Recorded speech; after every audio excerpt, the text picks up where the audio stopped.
In this video I will tell you 10 things you can do to be better at painting miniatures. Hey guys, I'm Zoltan and you're watching Balance Miniatures.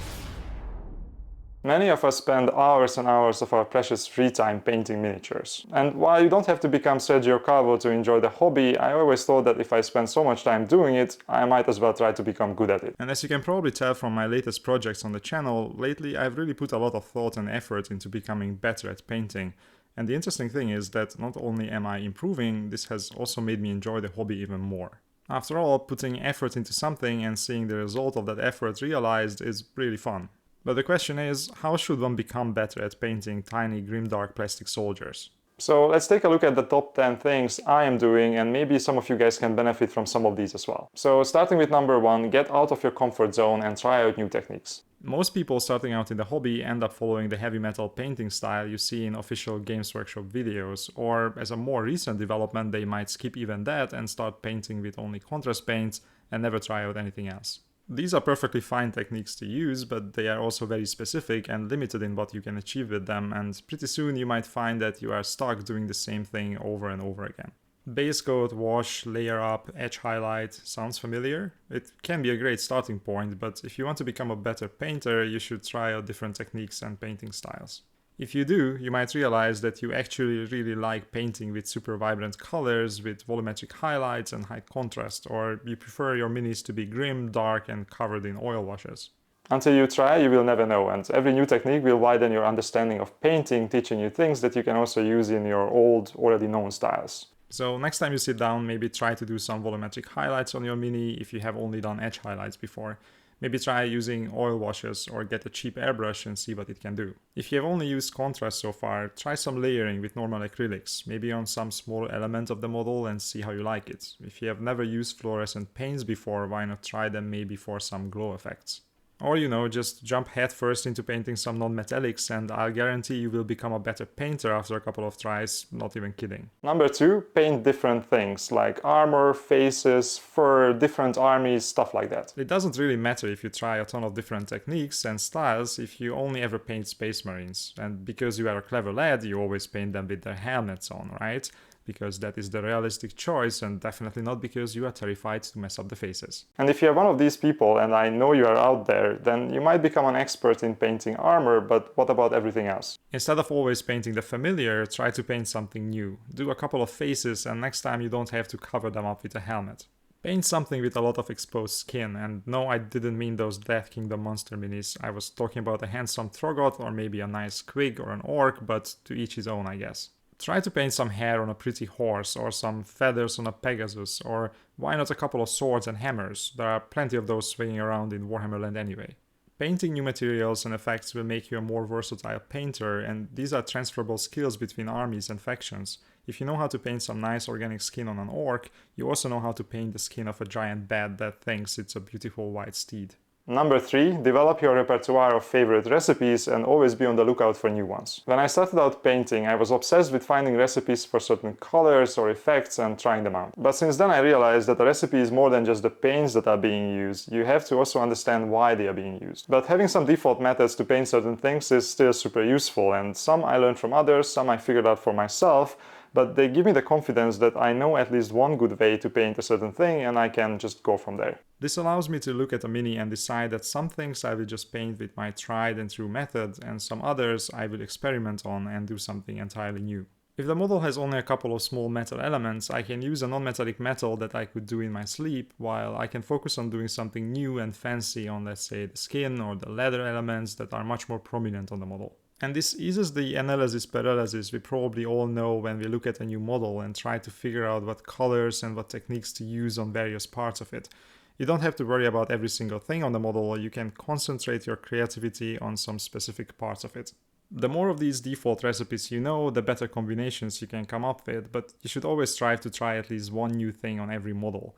Maybe that new thing will become the thing you will almost always use on all your minis in the future. And that leads me to number 4, simply paint more miniatures. This might seem very obvious, and saying that practice makes perfect sounds like a cliche, but it's absolutely true. Every mini you paint is an opportunity to try out new things, a new material you have never painted before, the first time you try using textures and scratches, or a new color, something you can add to your repertoire and reuse later. But even if you just paint with the same colors and the same techniques, you are still going to improve your brush control, your paint consistency control, or your light placement. Painting more minis will automatically make you a better painter, but only as long as you are doing it with the mindset of trying to actively improve.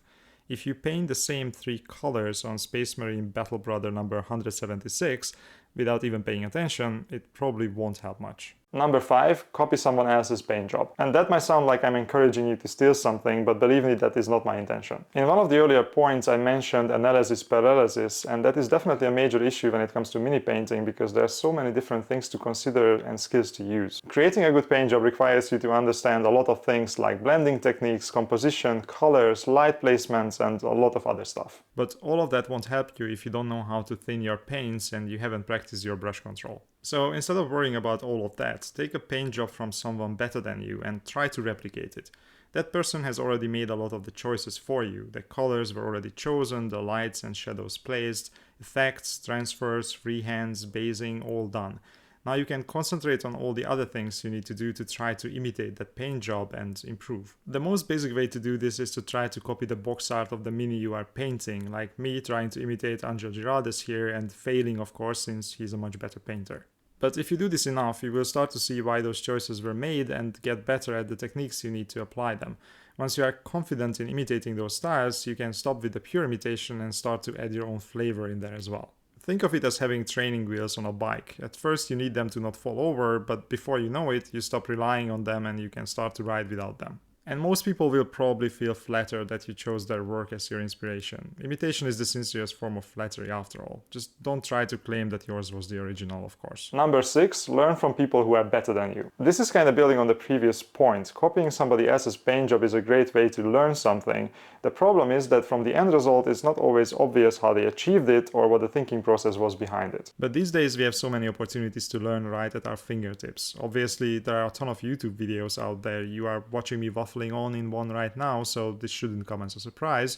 But have you seen what some of the best painters out there have on their Patreons, or have you watched some of their streams? I have definitely not spent more hours watching Patreon videos and streams for a while than painting minis. I would never do that. YouTube videos are great, but they are also kind of short, and if you want to really see the whole process and every brush stroke and hear the painter fully explain what they do and why, then Patreon and streams are great tools to explore. And I know that Patreon at least costs money, but most painters are quite reasonable in their prices, and on top of supporting them, you also get to learn from the best. Not so long ago, this would have been completely unthinkable. So if you have $5-10 per month, subscribe to one of your favorite painters and see what you can learn.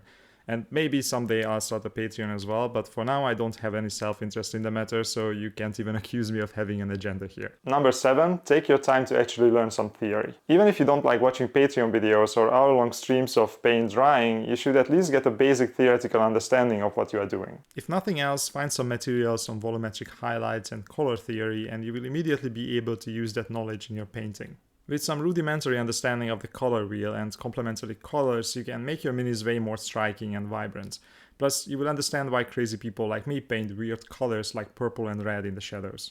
If you understand shapes and how light interacts with them, you will be able to create much more realistic looking minis and create a lot more contrast, and contrast is good, believe me. I know that theory can sound boring and useless, but at least in this case it has immediate practical uses, so spend a couple of hours researching it. But you can definitely go further than that as well. If you are willing to look for them, there are a ton of resources out there that can help you. For example, I recently discovered that there are fantastic books out there specifically about miniature painting, so I ordered some and they arrived just a couple of days ago, so now I'm itching to see what I can discover in them. But you don't have to go for miniature painting books specifically. I'm fairly sure that some more generic art books about light and color theory would also help a mini painter become better, and I'll probably put that theory to the test after I have read these. Number 8, look at your own painted minis and analyze them. In some of the previous points I recommended to look at somebody else's minis and learn from them, but there is also a lot to be learned from your own minis. Since I have started this channel, I have been looking at the footage of me painting my minis a lot, and almost every time I look, I recognize something that I could have done better. Either typical mistakes I always make, a bad choice of color, a highlight in a really weird spot, things like that. And every once in a while, I will remember those mistakes, and when I paint the next mini, I will try to avoid them. And obviously not everyone will record every minute of their painting time like I do, and you don't have to. You can also just pick up your painted models occasionally and take a closer look. Analyze them a bit, think about what you did well and should repeat again, and what you should avoid or do better. I guarantee you that you will find some insights into how to paint your future models. And who doesn't like to look at their painted models anyway, so it is a win-win situation, right? Number 9, work on your patience and don't take shortcuts. This one sounds way too obvious, right? But think about it for a second. How many times did you mess up your edge highlights because you wanted to be done with them and you just went too fast? How many times should you have used some tedious, slow method that would have looked great, but you decided to go for something faster because it will look just as good? And how many times should you have corrected some small mistake, but you left it because no one will notice, right? And individually, those mistakes, oversights, and cutting corners are fine, but when you do more of them on a single model, they add up. Have enough of them on a model and it will look messy and much less cool than you intended. And I'm especially guilty of this since I always want to finish my models for the videos. Having the channel is a blessing and a curse in one. Without it, I wouldn't paint as much, but I would probably have more time to put in a single model as well. In the end, we are painting tiny miniatures, and at this scale, the devil is really in the details. So try to be a bit slower and more patient, and you will like your end results much more. The journey is just as important as the destination after all. I'm really good with these cliches, right? Number 10, stop worrying about messing up. I know that especially when you are new to painting, the fear of ruining a potentially expensive miniature can be a barrier to actually painting it. And even if you are not concerned about the mini that much, everyone has a mental image of how the model should look once painted, and it can be a bit disappointing when the outcome doesn't match the expectation. Now, I have definitely painted a couple of duds before, but it rarely happened that I completely hated the end result. Of course, I have plenty of minis that I wouldn't consider the best now, but when I painted them, I liked most of them. A painted model always looks better than a grey one after all. And this is the point where I could tell you that you can use various substances to simply strip your mini if you dislike it, but while that's absolutely true, I won't advise you to do that because of two reasons. One, I'm still proud of those not so perfect minis because I was doing my best when I painted them, and it is great to look back and see what I could do then and what I can do now. And two, because in my experience, unless you painted with way too many thick layers, you can simply repaint the mini if you don't like it. I did this quite a few times, mostly when I left the model half finished for some reason, and months later I had a completely different idea about the color schemes or the techniques I wanted to use. And in all of those cases, you would never be able to tell that all those paint jobs have another paint job under them. So don't let the fear of messing up the model prevent you from painting it. If you want to paint it, just paint it, and more likely than not, you will be happy with it in the end. And here's the bonus point on top of the 10, get better gear. Most of the other points are kind of philosophical in nature and mostly free, but our hobby also has a bit of pay-to-win element to it. Investing in at least a couple of basic items will definitely make you a better painter. But as with most things, diminishing returns is a thing, so don't start just spending like crazy until you really understand what you need. I already have multiple videos on the channel about tools and gear, like the one with 5+1 tools that you should consider when you already have the basics, or the cheap hobby tools one if you want to find useful tools for miniature painters around the house.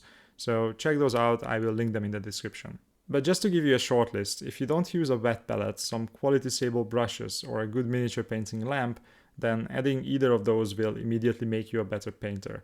And on top of that, if you don't have an airbrush and you have the means to get one, you probably should, because once you master it, it will make you paint better minis, simple as that. And this is it. This is my 10+1 things you should do to become a better miniature painter. I hope you guys found something useful that will help you progress on your miniature painting journey, but if you already know all of this, maybe you can share some of your insights in the comments. Thank you very much for watching, and if you enjoy the content, consider giving it a like and subscribe. See you in the next one.